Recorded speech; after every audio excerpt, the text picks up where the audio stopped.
जी students, Poisson distribution आगे continue कर रही हूँ। प्रॉब्लम 3, प्रॉब्लम 2 पहले हमने सॉर्ट आउट कर ली है। Problem 3, if the mean of Poisson distribution is 4, मतलब यहाँ पे आपको मीन गिवन है that is 4। Find the standard deviation पता करनी है, बीटा 1 पता करना है, बीटा 2, μ3 एंड μ4। इस सब के फॉर्मूलेज आपको ये मैं स्टार्टिंग में बता चुकी हूँ पहले, ठीक है। जैसे जैसे m की वैल्यू है ना आपके पास, बस मीन आपका एम ही होएगा, वो 4 है। स्टैंडर्ड डेविएशन √m, मतलब रूट निकाल लिया। बीटा 1/m होता है तो 1/4 को डिवाइड करके ये है। बीटा 2 ये होता है, m की वैल्यू पुट की तो आंसर μ3 एंड μ4, ठीक है। तो ये ऐसा 2 मार्क्स में आपको आ सकता है सम।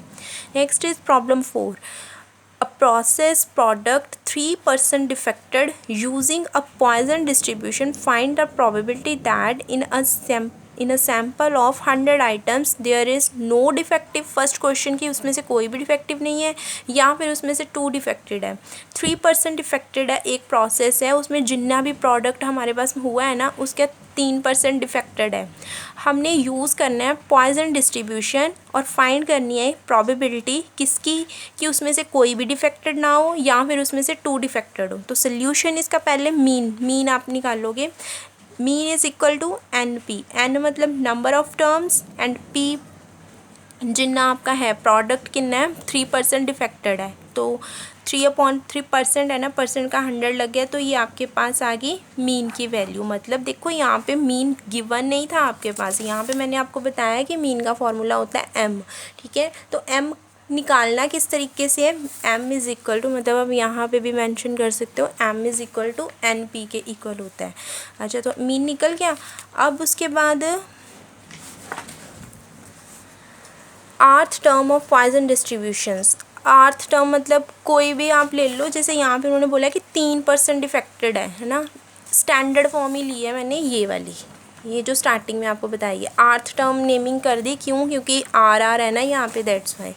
तो मीन आपके पास यहाँ पे 3 निकला था पिछली पेज पे, ठीक है। तो यहाँ पे 3 पुट किया। अच्छा, ये स्टैंडर्ड फॉर्म होगी। अब क्वेश्चन के अकॉर्डिंग है नो डिफेक्टिव, कोई डिफेक्टिव नहीं है, कोई डिफेक्टिव नहीं है, तो R यहाँ पे 0 लोगे आप, R की जगह 0 किया, E-3 आ गया। अब e⁻³ अकॉर्डिंग टू टेबल आपको बताया है कि जब 1 से लेकर 10 तक हो तो ये वाले टेबल में से देखना है। अब E3 की 04979 ये वैल्यू है, तो यहाँ पे हमने ये लिख दी, ठीक है।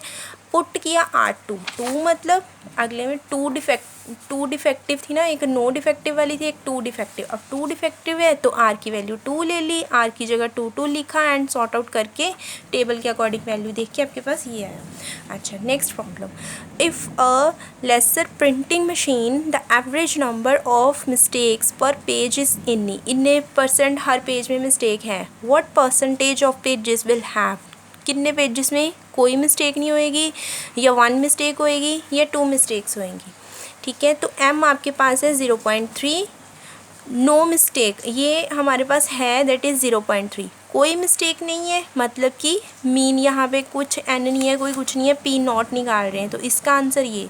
1 मिस्टेक है तो P1 निकाल लो, तो ये वैल्यू पुट की, 2 मिस्टेक्स है तो P2 निकाल लो, मतलब ये यहाँ पे 1 मिस्टेक है तो कोई मिस्टेक नहीं है, तो ये वाली 1 मिस्टेक है तो ये 2 मिस्टेक है, तो इसके अकॉर्डिंग चलना है, मतलब ठीक है। तो यहाँ पे हो गया, यहाँ पे आपका पॉइजन डिस्ट्रीब्यूशन का जो टॉपिक है वो ख़त्म हो रहा है।